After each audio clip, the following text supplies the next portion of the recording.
All right, folks, and I'm getting word that none other than alkamaass is ready for perfect dark any percent, and so I am going to go ahead and throw it over to him. Take it away, alkamaass.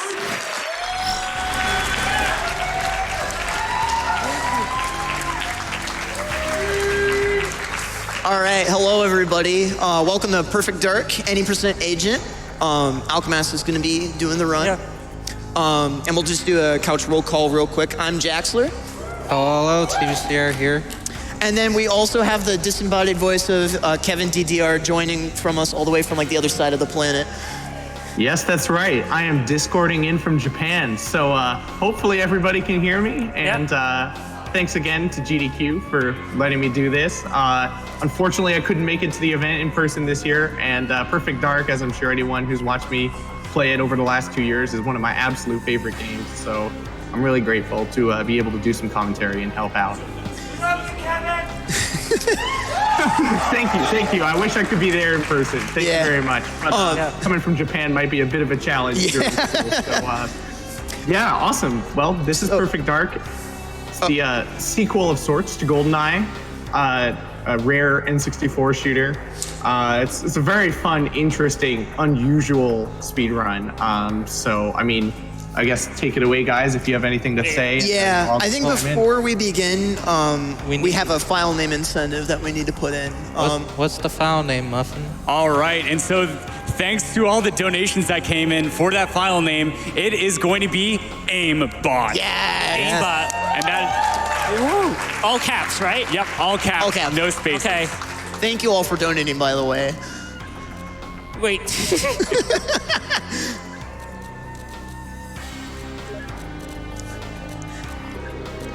Inputting text on this seems weird. Yeah. Should I just use Cool. So I guess I should point out that, of course, this is an any percent run. So this is done on the only difficulty that's available when you start the game, which is Agent, lowest difficulty. Run's got a few interesting, well, I don't want to say sequence marks No, just kidding. for one, but there's some nice, big, huge stage skips. So if it's okay, CovertMuffin, if you can hear me, there's a couple really good spots in the run for donations, and they're quite lengthy. So if it's all right, I'll just let you know when those come up. Yeah. Other than that, things are pretty jam-packed, but obviously, of course, feel free to interrupt me. It's good to see you. And I guess whoever wants to let me know, who's going to do the countdown. Alka, do you want me to do countdown or? You got it? Let me just make sure my settings are right. Yeah, go for it. I'll count down. Okay. Playing with that mono swag, I like it. Okay, should be good. Okay, so are you ready to start the timer? Okay, so 5, 4, 3, 2, 1, go! All right, so the run starts off on Perfection, a stage where normally we have to go down to the bottom of the Datadyne building and reach their research labs. And Alka's just not gonna have any of that. We're just gonna flip out of bounds and fall into the end zone. Because that's what you do in this game. Not really. It's actually usually not what you do in this game. But yeah, that cuts about a minute off of the stage time. So next up is Investigation. We are finding a alien life form, Dr. Carroll, I believe. I think he's an alien AI anyway, or an AI using alien technology. So normally on this stage, it's basically just a matter of taking a photo of something and running to the end zone through some lasers that get deactivated by a cleaning bot that roams around the stage. Now, of course, we don't have time to wait for such trivialities. So for a bit, this is, for the longest time, this was more or less just presumed to be an auto-scroller. But then eventually a technique was discovered to skip the lasers. And you'll be seeing Alka attempt that here. It's pretty rare that it works in an RTA run, but let's just see how it goes. Alka's really good at this, so. Yeah, he is actually unbelievably good at this. So if anyone's gonna let's give him a sec to see if he gets this. All right, so this is a. You get a few attempts. This is a 2-pixel gap that he has to fit through. All good. You get one. Maybe one or two more. One more. You can do it. Come on, have one more. Not going for any more. Yeah, with that little health, the rest of the stage can kind of, you'll see right here. There's 1,000 guards behind here. Yeah, and that's the problem with that skip is it depends on the frame rate being high. And when the frame rate's not high, it just basically doesn't work. So if you try it a few times, not only do you lose too much health, it just, it's not going to happen. So, but, no harm, no foul. It's quite rare that it works, especially in like a marathon run. So, all right, Alka's got enough health here. That's always a little bit of a scary part, especially on the higher difficulties. But even on Agent, if you're low on health, sometimes you just get obliterated by those guards. So there we go. He runs past the drone, and that's it. That's the end of that stage. Next coming up is Extraction.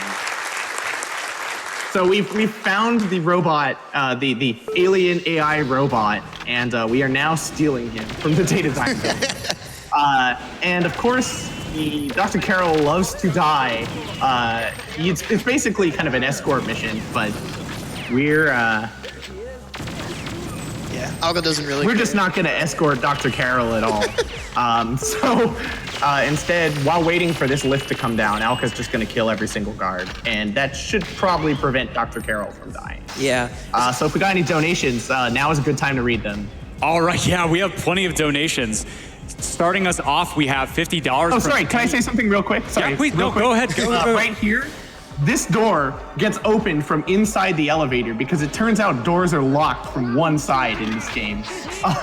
So we just opened it from the other side through a wall, and it skips half the stage. All right, as you were, go on. Awesome, that's so cool. All right, we have $50 from DL Player that says, Perfect Dark came out when I was in high school, and now I'm old with kids. My son is watching with me, and I look forward to sharing games like this with him in the future. Love GDQ and all the staff. Keep up the amazing work. All right, there we go. Cool. Okay, now we're moving on. So, we've stolen the AI, and it turns out that the aliens who are planning on using it to destroy Earth are unhappy about that. So they've taken our Institute's founder, Dr. Carrington, hostage at his villa. This game's plot is honestly just amazing. It's really, I can't do it justice in this time. I gave up after pretty simple. This is a pretty simple chill stage. We just kind of strafe to the end. Now, one thing is that in the basement, there's a couple buttons you've got to hit here to activate a generator. They're pretty frustrating to hit because obviously you want to hit them in full strafe because when you move in the same direction for 3 seconds or more in this game, or just moving forward at all, you gain like a significant speed boost. So you don't want to break strafe, but buttons activate on button release instead of button press in this game. So as you can imagine, it's not great. People who haven't speedrun this game before or who are picking it up always find the way buttons and doors work in this game to be unbelievably frustrating. But you'll notice the bullets are, of course, paintballs, and that's because paintball mode is turned on. We'll just totally pretend that's for some skillful gameplay reason, and that's fine. So, of course, you've just got to kill all the guards here to get a key card to pick up and open the door. Nothing fancy. Nicely done. Next it's Chicago, and this is a crazy skip, and I need everybody to cross your fingers for Alka here because this is a pretty intense trick. Yeah. And so you'll see that taxi that he just went by. Normally the way you complete this stage is by reprogramming that taxi to drive through the stage and blow up, distracting the guards who are guarding the entrance to the G5 building. And instead, it turns out you can kill them with a mine. Yes, nice, very nice. That you're supposed to use on the higher difficulties as a mission objective. So he just completely skips all that, and that's the stage done, which is great. He makes that look really easy, but it's really precise. Next, of course, we've got G5, where you kill some invisible guards. They move in a kind of predictable pattern. It varies, but skilled players or experienced players at least will kind of know where they are. You've got to kill every guard in every room to get the key cards to move on. Nice. Okay. Yeah. It's pretty frustrating as an individual level run in that sense, but in RTA, it's not really a problem. Now, of course, you'll see he leaves some guards alive here. Normally, you might think, these guards might cause problems or cause the mission to fail or something. It turns out like only one guard on this difficulty actually calls the alarm, so he just kills him. So next is, of course, the cam spy, where we use the cam spy, as Daniel Carrington tells us so politely, to spy on the co-conspirators who are planning to destroy Earth. Yeah, you heard that right. So we gotta wait on this. And next is... Yeah, we gotta wait on the safe to open. Yeah, so please read donations. Yeah, go for it. Nothing going on. All right, well, we have plenty of donations here. We have $10 from Devonator MC that says, Perfect Dark is one of my favorite speed games, and I couldn't be more excited to see it run at SGDQ. In honor of this game, I'll do one push-up for every dollar donated with the word perfect in it. Keep me busy, keep me fit. You got it, Devonator MC. That sounds dangerous. Yeah, okay. please exercise safely. All right. So, normally in the individual level, we actually use a trick where you make this timer run during the cutscene of the cam spy. But of course, that doesn't save real time, only time. So during the full game run, we just let it play out. Now check out this safe door. Look at this. I mean, who would design a safe like this? Look at this thing. It opens at like 1 inch per second. I mean, come on, guys. This is ridiculous. Yeah, it's like they saw King Zora from Ocarina of Time and they're like, yeah, we can do that. And he tells us to stand back, and we're not having any of that. So, all right, moving onwards and upwards. Okay, hopefully. The next stage is infiltration, because now that we've retrieved the backup of the AI's personality, we are, checks notes, invading Area 51. Okay, sounds good. Let's do that. This button is that button is another evil. Extremely aggravating button that just does not like being pressed. So this guard gets punched out. We take his key card and use it to open this elevator. And while waiting for the elevator to come up, Alka's gonna plant some explosives in this room. And then hopefully escape without guards. You'll see he looks a certain way here. That's to stop guards from actually, yeah, okay, they did it. Uh-oh. It's fine. It's not. Yeah, that's super unlucky. Yeah, that's really unlucky. If you're like a pico-yoctosecond too slow getting into that lift, yeah, I got trolled by those guards. You just get completely obliterated by those guards, and that sucks when it happens. I mean, I've had it happen quite a few times. Yeah, now you gotta hit the hell button again. Yeah, that's legitimately never happened to me before. There you go. Yeah, it's of course I struggle with this stage, and I know back when I was learning the individual level for it, I had a lot of problems even just making the lift. And on the higher difficulties too, you have to do more stuff before getting in there. And yeah, if you don't make it in, you're pretty much dead. So, and that goes for a lot of this game too. It's like, a lot of the strats that are used kind of only work if you're quick. And if you're not quick, like, you're just dead. Okay, we're good now. There we go. All right, cool. So I believe now this is PAL. Alka plays PAL on this game for a glitch that only works on the PAL version, and only works if you play in full screen mode as opposed to wide or cinema, which we'll see later. So I think he'll make this lift cycle here pretty handily, or at least come very close. Yeah. It's a lot harder to make on NTSC, but on PAL the timing is kind of different, so didn't lose too much time there. Nice. All right. So moving onwards, next is rescue. And of course, this door isn't open on PAL. It's open on NTS. And, Thank you so much for going for that, alkamaass. You can do that on PAL. So, I mean, clearly that's obviously the only reason that PAL is being used. Swag. No, it's actually not, but... yeah, we'll talk about that. So now it's rescue. is a great stage. You're supposed to take some explosives that are, as Jonathan eloquently puts it, in that crate to blow up a weak section of the wall. And we didn't do that. So, obviously the mission is hosed. There's no way things can go well. I mean, you might as well just quit and reset. I think obviously... I cut the lift really early. Yeah, that was nice. That was nice. Obviously completely hosed. Yeah, so he's just going to shoot his gun. Just clears out most of the guards here. Yeah, it's a nice little trick there. Those cards can throw nades too. Actually, yeah, this is, we're going to throw a dragon and then shoot it to blow up the wall instead. Now this part's a little random. This guard likes to not show up. He's wearing some lab clothes that we need to put on to disguise ourselves. And sometimes he's just there, sometimes he's not.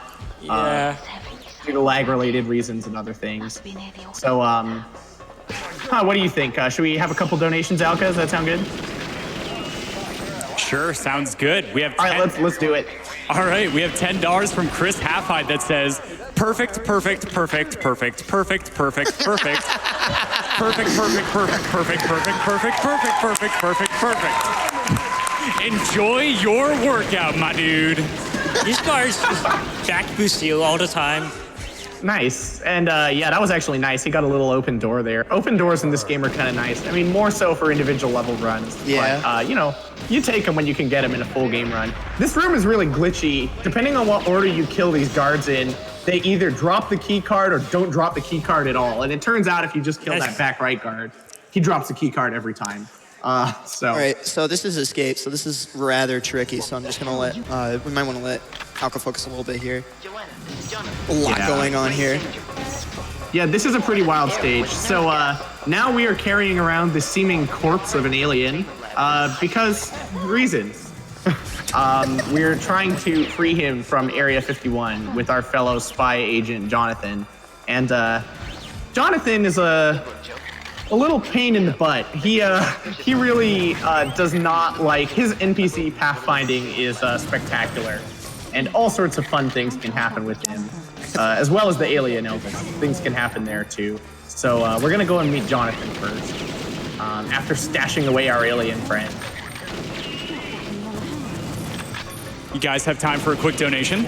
Yeah, go for it, go for it. Great, we have $25 from Where Shadows Thrive that says, hey GDQ, this message is for my boy Jaxler on the couch. The Ace Gang is here to support you 100%. Oh my Keep God. being awesome. Thank you. Aw, wholesome. So actually Alka got a pretty good Jonathan there. Jonathan is following his path as he should. If he ever sees any guards, he just stops, rolls around on the ground and shoots them with his revolver, does all sorts of dumb stuff.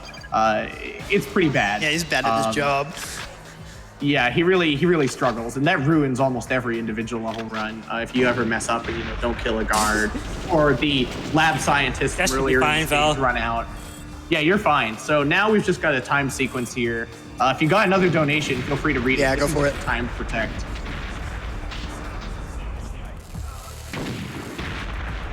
Go for it. Yeah, sure, we have plenty of donations. We have... What? $10 from Omicron EXE that says, I gotta see the Borderlands 2 glitch exhibition. I'll donate another $10 if the host pronounces my name correctly on stream. I hope I did you proud, Omicron Elvis, EXE. move. Okay, so now this is frustrating. Elvis, just look at this guy. I mean, he's just clearly not trying at all. See, now Jonathan's getting distracted by guards. I mean, it's a dumpster fire sometimes, and yeah, that happens. This is why you don't run this level. Oh no, we having problem. Why did he start so late? Okay, we're good. Yeah, he had problems. He got distracted. So we'll just do this. We'll push him around. And the reason for this is by pushing him all the way to this ramp, he actually completes his objective much faster. So we can do a little trick here. I don't know if Alka's going to try this trick. It's pretty rare. It's pretty dangerous in a full run, so we'll see here. But basically, you got to activate 2 consoles once the music changes. Yep, there it is. Okay, nice. So you can actually press B on that console twice to like buffer the second input and activate it after you've already run away from it, but before the music's changed. So nice little time save there. Next is Air Base. This stage is really sick. I like it a lot. It's also got some really classic Grant Kirkhope, or I think it's Grant Kirkhope anyway, who did the music on this stage too. But you might recognize the sound. It kind of sounds a little, I don't know, Banjo-Kazooie, DK64-ish, music. It's great. So we knock out we tranquilize a flight attendant and steal her uniform to board Air Force One, so we can warn the president that aliens and the head of the NSA are going to kidnap him and try and rescue him with the assistance of our alien friend who we stole from Area 51. So the plot's just coming along, Peachy. Yeah, do y'all still follow? Like, This is B-movie quality. Yep.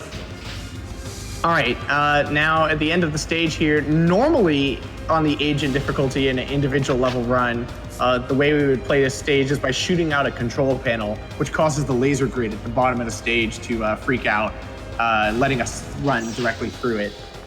But there's actually a branching completion to this stage.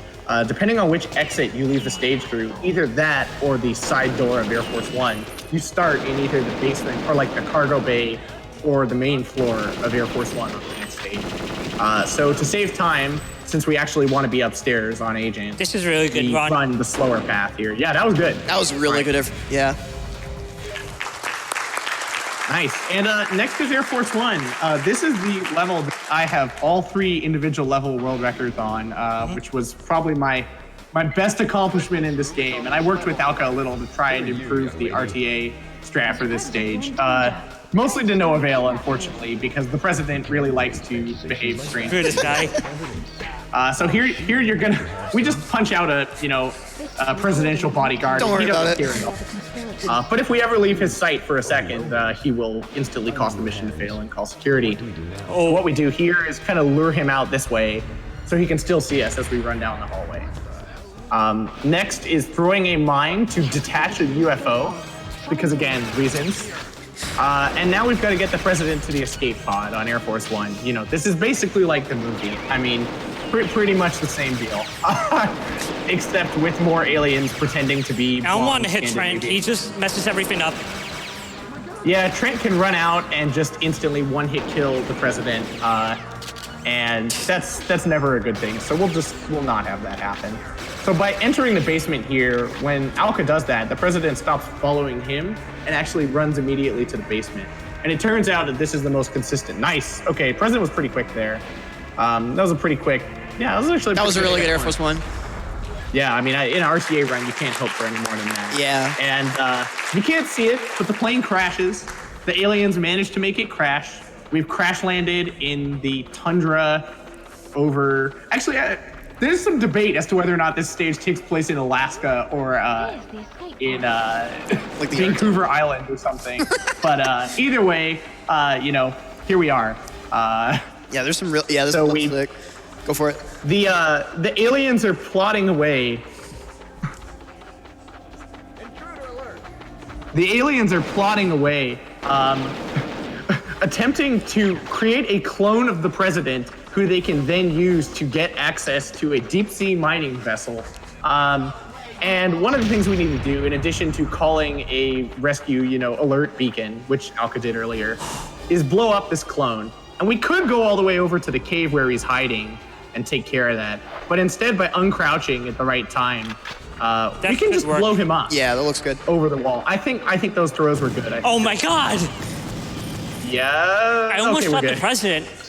Yeah, don't. Okay, good. Heart attack so the clone was eliminated. That's a pretty tricky trick. Good job. So good job. Now, hopefully the president's going to escape this cave quickly. It's a bit of a mess. Good. Yes. Oh my God, nice. He is going. All right, dude. He can be really slow sometimes, and then all the enemies will catch up and could even kill him. Yep, this is perfect. This is actually quite solid. I mean, even for like, very decent average. Yeah. There they go. Yeah, he says that. And, you can push him here, make it a little bit faster at the end. Yeah, this stage has gone catastrophically wrong in practice, so I'm glad that went nice. Yeah. And if you miss that throw, that's like an extra minute and a half to the run. Yeah. Good stuff. All right, now one of my favorite stages, Pelagic 2, the deep sea mining vessel, or deep sea research vessel, I don't know. Whatever it is. We're on it, and the guards have some amazing uniforms. I mean, just look at these guys. It's spectacular. So first things first, we got to turn off the ship's generator by hitting these buttons. Obnoxiously, these buttons, 4 of them are green and 4 of them are red. And random on every run. You should be fine. I mean, it's gonna be laggy, but that'll be fine. What? It's around. Get it? There it is. Okay, you got it. Nice. Yeah, I got controlled by those guards a bit. You should be fine. So when that alarm goes off on this stage, the frame rate becomes what can only be described as an abysmal slideshow. Now, this is actually somewhat critical for a trick that's going to happen later on in the run. So we're just going to blow up these guards here. That landed a bit too close. Them, actually. That grenade. I think you'll be fine. And then get these guards. We punch out those scientists just to make sure that this guy completes his objective. It's done a little differently in RTA than it does in individual levels. So a few years ago, this trick was discovered to skip the entire ending of the stage. If the lag is bad, that was a really good one. Oh my god. Oh my god. You can just clip straight through that wall and run directly. So alkamaass made that look really easy, but that is not easy. Normally you have to like switch weapons for a few seconds. Even on an individual level run, that's, you know, a good run. Like, it doesn't go like that most of the time. All right, so this is deep sea. We are now way deep, 5 billion leagues under the ocean or whatever. Elvis is fast in this level. This stage is the reason that this run is being played on PAL. You'll see that come up shortly. Here we've got to turn on an IR scanner and kill these aliens pretending to be guards, or really whatever they are. I don't know. They have some crazy cloaking technology, much like the guards on G5, that the Datadyne Institute stole from the evil aliens. Now, Elvis has a kind of railgun sniper rifle here, Elvis being the alien that we rescued from Area 51. And he loves being slow and much like Jonathan, rolling around. And you'll be fine. He loves rolling around and just generally being slow and messing everything up. So the goal here is to kill every guard as fast as possible so that Elvis doesn't get distracted by them.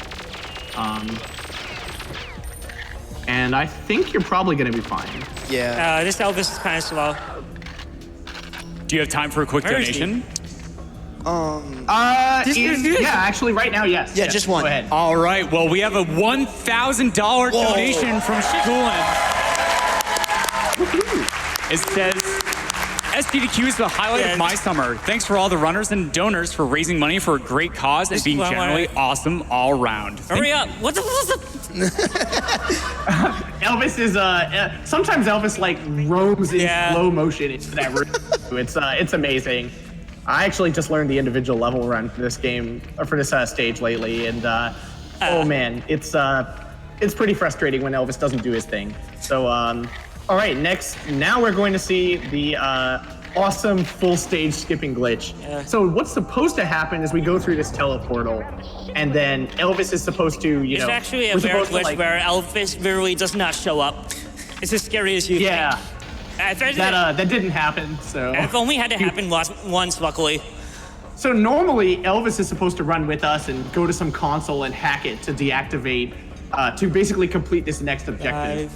But the programmers actually left in the way you complete the objective on PA, the highest difficulty, on the lowest difficulty. Nice! So it turns out that because in PAL the resolution is slightly different, the range of the Farsight, this like railgun, is actually larger than it is on NTSC, allowing you to, from a completely different part of the stage that you play on the higher difficulty, take out those canisters and just complete the objective that way. And that's great because Elvis's behavior is abysmal and never goes the way it's supposed to. And that cuts like a good 45 seconds at least, I think, off the run. So good stuff. If we got another donation, go ahead and read it. We're just running to the end here. All right, great, sounds good. We have a $5 donation from Slippery Anvil that says, all aboard the Perfect Dark Hype Train. You guys are awesome. This is actually the only semi you can't skip. Like I'm imagining seeing nothing happens. I have to watch like half of this before I can go to the next level. Yeah, it's great. Just for some reason, they decided that only this cutscene is going to be not skippable. I mean, I guess it's the decisive moment of the game. So maybe where you blow up the Sidon mega weapon that is, you know, endangering humanity.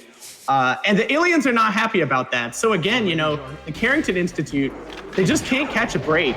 Now the aliens have decided to take over the Institute headquarters, which is like the trading area of the game.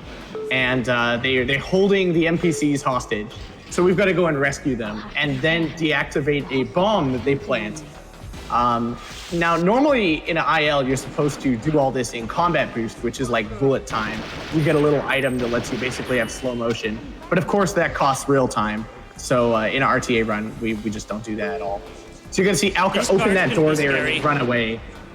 Yeah, the reason that he does that is because just opening the door causes the hostages to get killed by the captors. Oh, wow, that was... And nice, wow, that was unbelievably fast. Wow. Only a certain amount need to survive, but all of them need to be This lag's insane a bit there. Yeah, that lag is just ridiculous.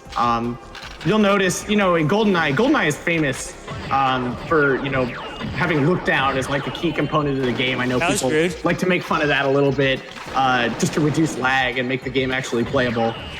In Perfect Dark, the same thing applies, but of course, you know, some of the stages require you to look up a lot more, so the lag does get pretty brutal at times, especially in RTA runs where, you know... That was pretty solid. Yeah, that was really good. Now, this is, again, you guys need to cross your fingers because now we've been kidnapped. We are on the Skedder attack ship. This stage is famously bad. Anyone who's played this game, especially who's played this game on Perfect Agent, the highest difficulty,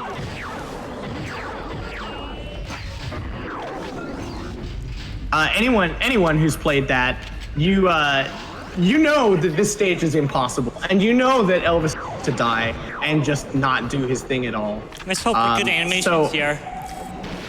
Yeah, basically 4 Skedder aliens need to get taken out here before the lift activates to take us up to the next floor. Wow, awesome. Okay, that was actually just like in the IL. That's very sick. That's a good lift timer. Okay, nice. All right, so hopefully Elvis is gonna behave. Alka and another runner, White Ted, who kind of does some like task strats. Yeah, we just spent one stream coming up with a strat to make this really marathon safe. Yeah, I mean, you know, in regular runs, it's most of the case the time that Elvis doesn't complete in time for this objective, or he just dies or falls through the floor or all sorts of other fun things. But the way Alka actually kills these Skedder here and then runs through a different route, sure to ensure that he lives every time. So fingers crossed, because if it doesn't work, that's a reset of the stage. Okay, there he is. He was a bit slow. Yeah, a little slow, but you know, at least he didn't die, or like I said, fall through the floor, which is a real thing that does happen and is not glorious at all. So yeah, we got time for a donation. Go ahead, you know, just running around here. All right, sounds good. We have a $64 donation from Dominos416 that says, playing Perfect Dark with your friends in split screen after school. What fun memories. Cheers, SGDQ.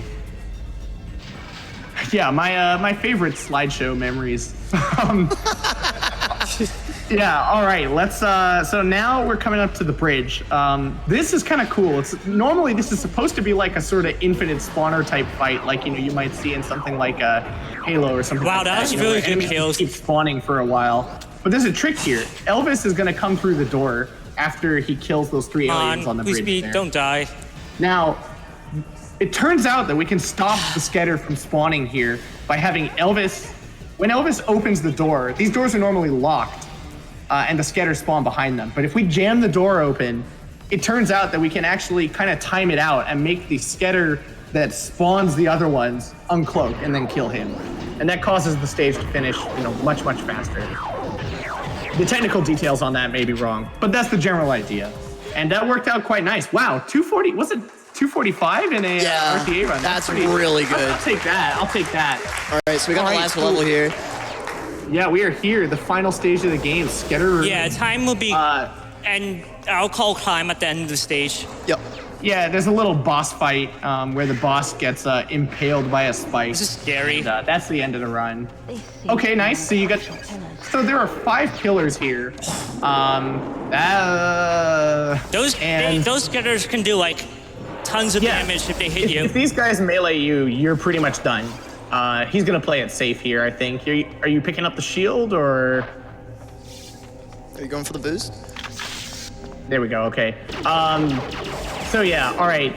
There are 5 different pillars there, and it takes a random set of 3 of them for you to throw these little target amplifier things on. Okay, this is a huge skip. So everybody, cross your fingers again. Yeah. Chat spam, Come please. on. Yeah. Yes. Nice. Okay. That's as scary as it looks. Yeah. You know, it's not like an impossible trick, but it can go wrong very frequently. Yeah. The timing is kind of tight. Yeah. And you can sort of like invisibly lose your down. running speed at that point, and it can just go wrong. So it's a good thing it didn't this run. Whew. So now we're at the final boss battle of the game against the Skitter King. There's supposedly a Skitter army in there, but we just run by them because it turns out that you actually don't need to kill them at all. So this fight, basically, he's gonna shoot the king, then shoot the pillars, using a trick here to break 2 of the pillars at once, which worked. Wow, nice. Nice. Okay.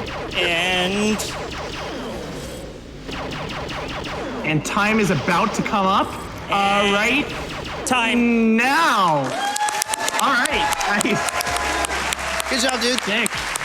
All right, man. 33 minutes flat, and in a marathon run, that's really good. The times on this. A sick time normally is about 30 to 31. And using marathon strats, man, I mean that's so impressive. I'll definitely take that. Very good job, Alka. And thanks again, everybody, for having me. I'm gonna check since the game saves your best times on it, so you kind of want to beat them, Yeah, just go back and look at the save file. Yeah, and just if it's all right, real quick, I'd just like to give a couple quick shout outs to especially if it's all right, just to Brian Bosshart, the Big Boss Man 007, a GoldenEye and Perfect Dark legend who taught me a lot about this game, and also to David Clemens. Another really runner good. who worked with me on some strats recently. Yeah, unfortunately, Clemens couldn't be here. He's getting in here on Wednesday, I think. Poor guy. Yeah, of course, someone who isn't around a whole lot lately, but we really miss him. And if you're watching, I hope you hear it. We all love you. Icy, thanks for everything you've done for the game. And, I wouldn't have started playing the game without your encouragement and advice. And I think a lot of people wouldn't as well. You're an invaluable resource to the community and everything you did. And we love you, mate. Hope you're doing well. Woo. And before we go, just 2 things. One, if you're interested in picking up the run or learning about the speed run for this game and GoldenEye 007, make sure you go check out the-elite.net. There's a ton of resources, and that's where a lot of the leaderboards, especially for the individual runs, are.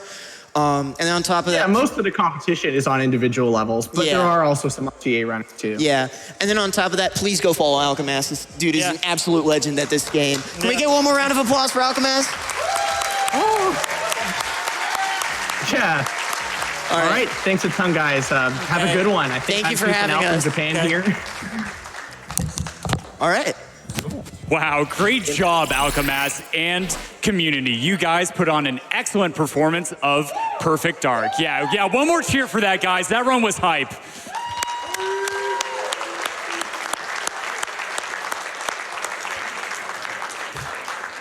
All right, speaking of awesome donations, we have $25 from JD Jackson that says, have to toss some money at the Borderlands 2 Glitch Showcase as well. Show me them glitches. And that being said, the Borderlands 2 Glitch exhibition is only just over $7,000 away from getting met. So keep those donations coming in so we can see some excellent glitchy action after this excellent 3-hour showcase. Awesome.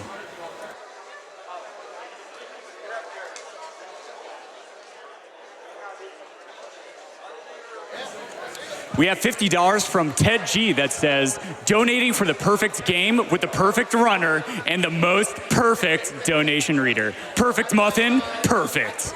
Thank you, Ted G. Thank you so much.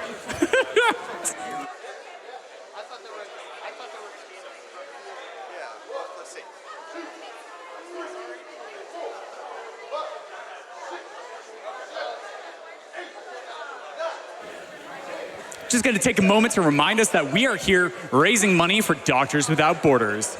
Doctors Without Borders is an international, independent medical humanitarian organization that delivered emergency aid to people affected by armed conflict, epidemics, malnutrition, natural disasters, and exclusion from healthcare in over 70 countries in 2018.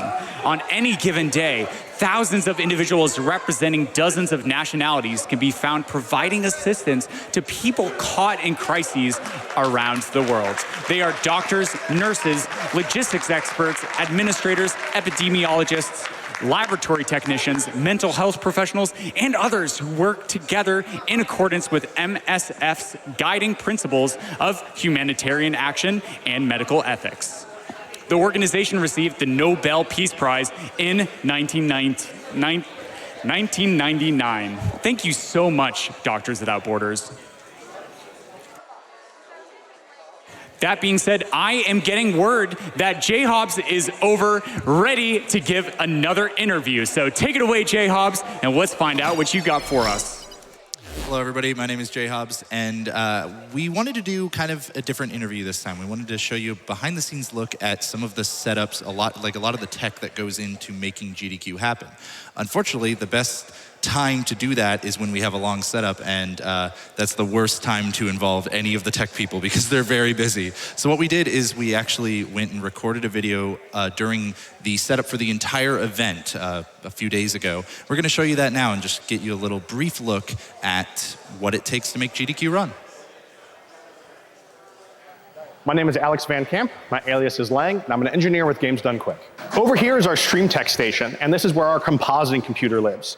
This is where every single video source in our show comes together into one place to be composited into our final program feed. This station has a ton of monitors because there's so much going on here. Right here front and center, we have our OBS, which is what most of our show is composited with. All the sources are managed here, everything's composited together, and this is where all of our HTML5 graphics are also rendered. Over here on the left, that's the wrong dashboard. Over here on the left, we have our Stream Tech dashboard. This is what most of our volunteers will use to control the various systems we have running this show. But they're also going to be interacting with OBS directly to some extent. Top left, we have a multi-view for keeping an eye on some of the more critical sources in our show. Top center here, we have just a Twitch feed to keep an eye on what the live viewers are seeing right now. We have a maximized program feed to look at fine details. And then we have some stats up here about how our show is running and how long it's taking to do setup, because truly every part of the show is a speed run, not just the games. From our compositing computer, the signal then gets sent to our encoding computer. You might wonder why these two tasks of compositing and encoding are on two different computers. And this is because we want to get the most quality possible out of our stream. So we need to use really intense encoding settings that require a really strong CPU. So much so that if we were trying to composite and encode on one computer, it wouldn't work. So we split these tasks up to more evenly distribute the workload. And just like we separate our encoding from our composition, our primary archival recordings are also done on their own computer. It's important to note that actually all three computers here, all three instances of OBS are recording. And whenever we change runs, our on-site code automatically cycles the recordings. That is, it stops them and starts a new one. But the recordings here on this computer are our highest quality archival recordings. And these are the ones that get automatically uploaded to YouTube at the end of each run. All critical systems on our show are plugged into UPSs or uninterruptible power supplies. And these are basically really fancy power strips that have big honking batteries in them. So if we ever happen to lose power, it will automatically kick into these battery backups, and the critical systems will stay running for up to several minutes, which is usually enough to survive any power outage we might have. Has that ever happened before? Eagle-eyed viewers may remember that this happened during SGDQ 2019 very briefly, but the show kept running and the stream stayed up.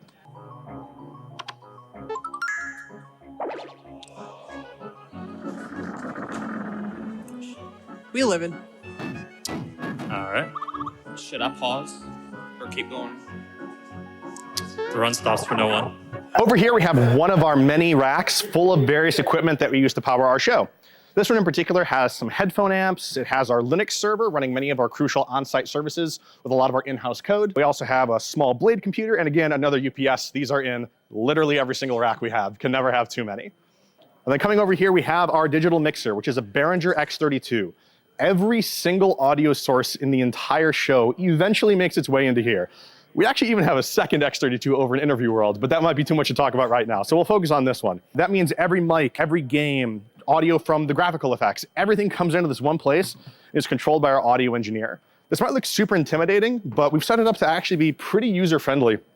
And we do that because so much of our show is run by volunteers. They're the ones with their hands actually on the buttons. And a lot of our workflows are focused around empowering our volunteers to do their best work. And now we are on the stage where the runners actually come up and play their games as quickly as possible. Down here we have 2 more racks full of various video and audio processing systems. These are mostly what we use to capture the various feeds from every console you can imagine. So we're prepared to capture HDMI, SCART, RGB. With a little bit extra work, we can even be prepared to capture composite and S-video. Also have headphone distribution amps and 2 different matrices down here. We have a matrix for HDMI and a matrix for our analog signals. And those analog signals and HDMI signals are actually routed through this little homebrew controller here that has a little touch screen. And with just one drag here, we can route any input to any output present in our system. And we come over now to our interview area. This is where all of our interviews are conducted and where the interview technicians and producers do their work. You can see we have just as many monitors here as we did at the Stream Tech station, but these are all performing a different function than what the Stream Tech does. This is effectively its own independent sub-switched show that we're just sending the final mixdown composition back to our main compositing computer to be shown live on the stream. As you can see, there's a lot of systems in play here, so we hoped you enjoyed getting a brief overview at what it takes to make GDQ run.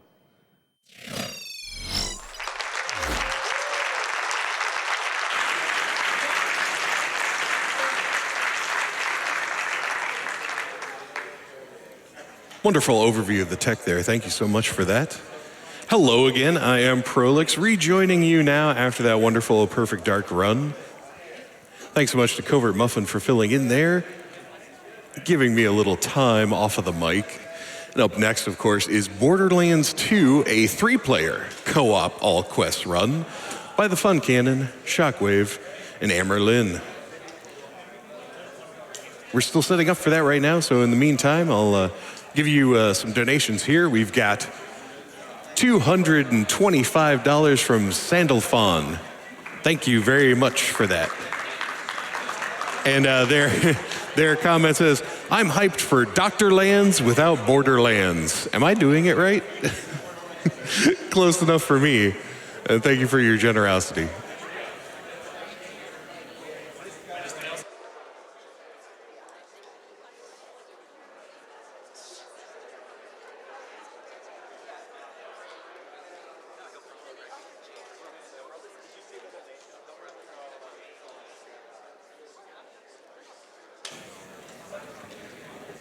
And we'll be right back after these messages from Twitch.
And welcome back to Summer Games Done Quick 2019.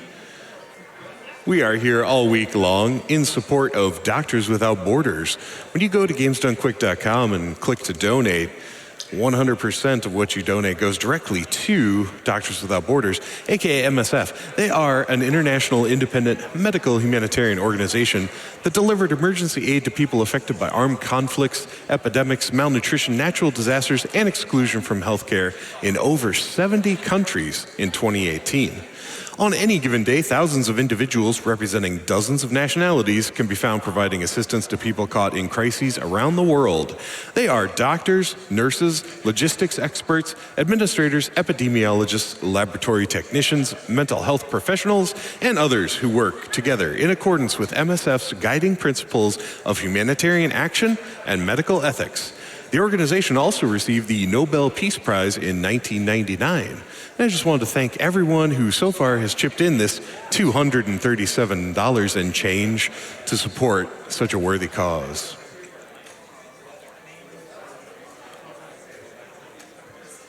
A lot of people tuning in right now for the Borderlands 2 run. We have Metal Socks with $25 says, looking up to see that Borderlands 2 Glitch Expo. Thank you for that. Yeah, we do have an open incentive right now, and there's a little bit more to go on it, but yeah, it's a long run, and the incentive will be open all run. We've got some time to meet it, so if you want to see a glitch exhibition following the Borderlands 2 run, we just want to raise a total of $20,000 for that bonus goal, and right now we've raised over $13,000. But if you do choose to donate to our cause, which of course I would encourage you to do, thank you so much. Please check for the incentives, and if you'd like, put your money toward that glitch exhibition. Danger donated $250, said fifth year watching. Love the runs, runners, and everything GDQ does. Keep up the great work and save the animals. Thank you for your generosity. And now I'll be sending it back to the side stage where we're going to hear about some stuff. Take it away.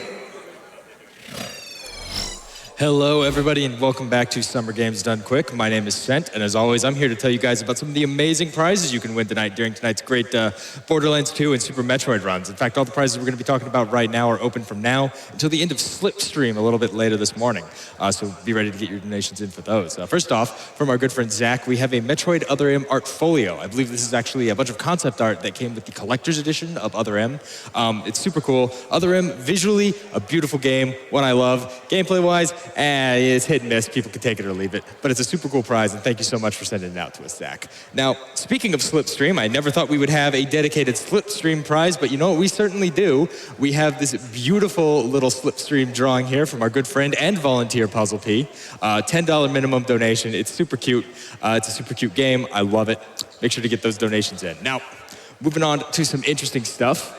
From our friend Jonathan Ver, we have a pair of beautiful prints, and they are honestly so good. And I actually just realized they weren't showing on our layouts properly. I'm gonna go fix that right after this interview. But for the moment, we have the gravity suit print here. Look at this, it's glossy, it's amazing. It's catching all of the lights we have over here, so hopefully it's showing up fine on camera. But we have this gravity suit print as well as its sister, the light suit print. Both of them are signed. Both of them have a little certificate on the back of authenticity. Both of them are a $25 minimum donation from the now until the end of Slipstream. They look amazing. These are the kind of things I'd love to just frame and have in my living room. They're super great, and I love them. And finally, of course, last but not least, in terms of cool things you can win, we have this beautiful Samus statue based on old concept art of Samus herself, back when she still had green hair, made and modeled by our very own Jace Thor. Super cool guy. He's done a ton of modeling work for us over the years. And I mean, this thing is so detailed. It's so great. I love it. It's a $30 minimum donation. Guys, we've already raised over $238,000 for Doctors Without Borders. Can we get some applause for that? Yeah, come on. Come on. It's so good. I want to give a huge shout out to all of you guys for helping make that happen. Remember, guys, as always, you can head over to GamesDoneQuick.com. You can check out the tracker. It's going to have all the information you need on upcoming prizes, upcoming speedruns, upcoming incentives that you guys can get your donations in. I saw that the Metroid Prime run had an incentive for Gravity Suit Samus, playing the game with the Gravity Suit instead of the original that I believe was only about $2,000 off. And speaking of the Gravity Suit from Paper Ninja, we have this beautiful Gravity Suit Samus amiibo. Just a repainted Samus to look like she's wearing the Gravity Suit. Looks amazing. A $20 minimum donation. So hey, maybe you donate $20, you get in on this Gravity Suit amiibo, and you put that towards maybe getting Samus to wear the Gravity Suit during the Metroid Prime run. And of course, as always, we have our amazing grand prize, the Master Sword and Hylian Shield from our friend Dave over at Heroic Replicas. $200 minimum donation, but it's cumulative. So that means, hey, you donate maybe $25, $30 to get into all the amazing prizes you just saw, and you're already over 10% of the way there to an entry in a one-of-a-kind, handcrafted Master Sword and Hylian Shield.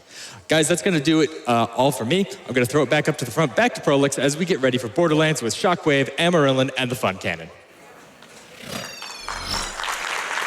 Hey, thanks, Sent. Always wonderful to hear from you and appreciate the overview. You're absolutely correct about everything like that Metroid Prime incentive and all that. Yeah, we're working on the Borderlands 2 glitch exhibition as we finish setting up that run. Some other things coming up that I should probably make you aware of is we have opened up a second bonus game opportunity now that everyone came together and reached that perfect dark run. We have a second bonus game open right now. So if you would like to see a run of Donkey Kong on Punch-Out Wii, we have that open, and then we also have Deltarune Any Percent a New Game Plus. It'll be a race between Cookiepocalypse and Shay. And that will be taking place, let's find it in the schedule. Bonus Game 2, it'll be Tuesday evening. So you can feel free to donate toward that.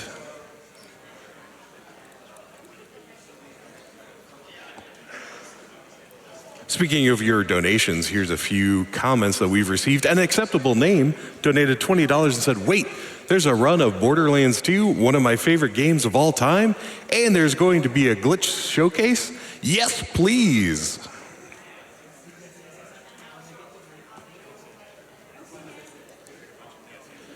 Maple Stank donated $100 during our last run and said, this Perfect Dark run is awesome. Take my money for Doctors Without Borders, for Borderlands 2 glitches, and for Elvis to get some running sneakers.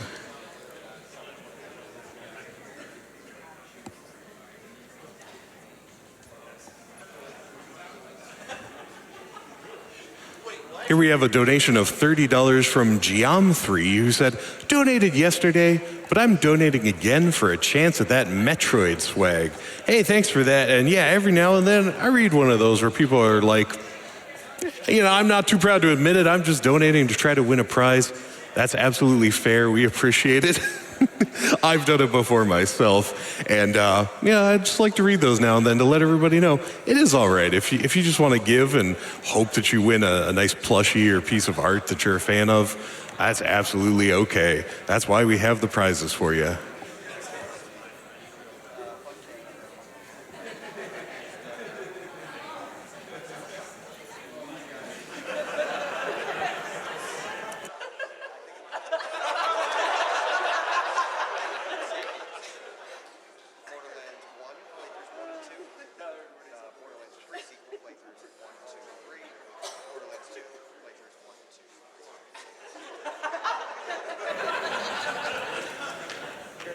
So the crowd looks pretty excited. I think one of the reasons that some folks in the crowd may be excited is because of one of our sponsors, Final Fantasy XIV Online, and the fact that Shadowbringers, their newest expansion, is coming soon.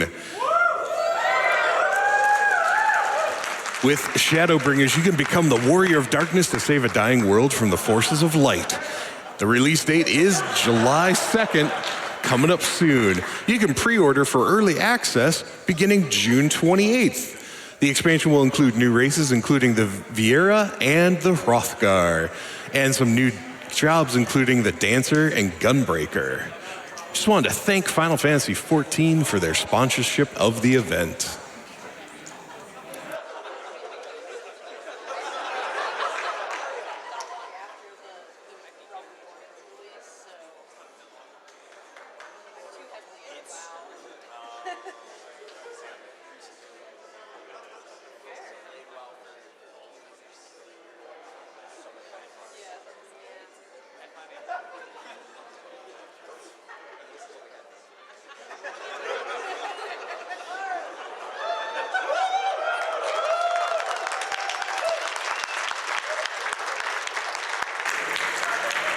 Nicely done.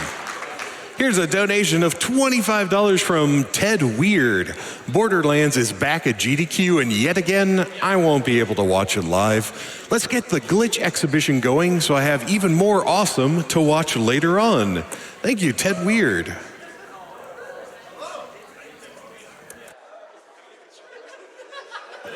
Yeah, you know, every event I hear from folks who say that it's their first time catching it live. Maybe they've only watched our videos on demand, the old recordings on YouTube, or things like that in the past. And however you manage to consume your GDQ content, we're glad that you tune in and check out our speedruns. Thanks so much.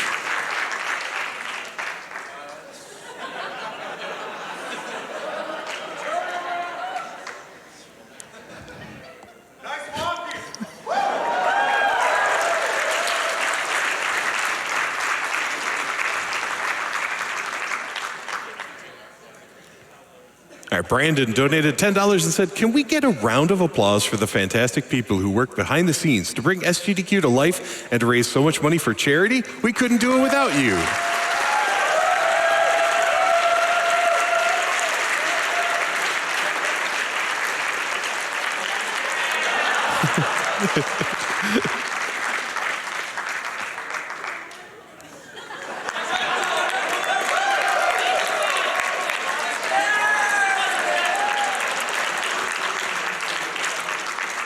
And I think the crowd cam is one of those behind the scenes things that really helps bring the event to life. Here is a $25 donation from Zero Jedi.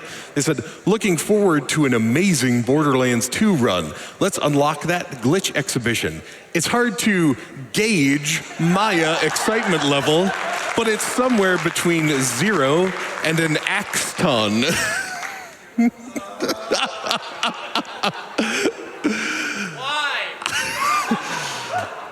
Because we encourage puns around here. That's why, Shock. That's why.